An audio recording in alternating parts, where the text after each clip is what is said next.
1.6 billion people, some of the world's poorest, depend on forest for their daily survival. The forest is their larder, their pharmacy, building materials, fuel depot, and food for their animals.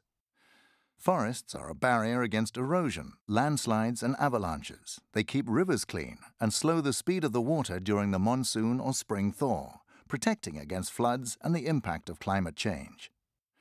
And forests are carbon sinks, absorbing as much as a fifth of all carbon emissions caused by fossil fuels. But the world is losing forest areas the size of Greece every year. Illegal logging is part of the problem. The loggers buy off local chiefs or politicians and start clearing the forest.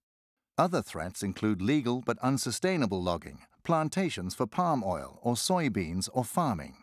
The people that used to live in the forests rarely get to share the profits. Sometimes authorities try to solve the problem by fencing off the forest, forbidding people to use it.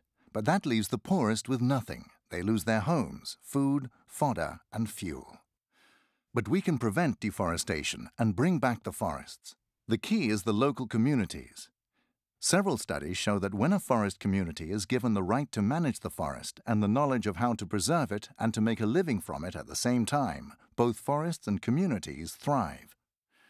This can only work if authorities, local, national, and international, recognize the rights of the communities and pass laws that ensure that everybody should have their say and their share.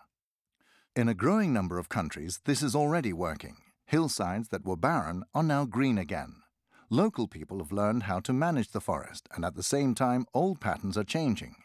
In communities where women, ethnic minorities, and the most marginalized people did not have a say, they are now aware of their rights and they voice their opinion. By giving rights to the poorest, we benefit all.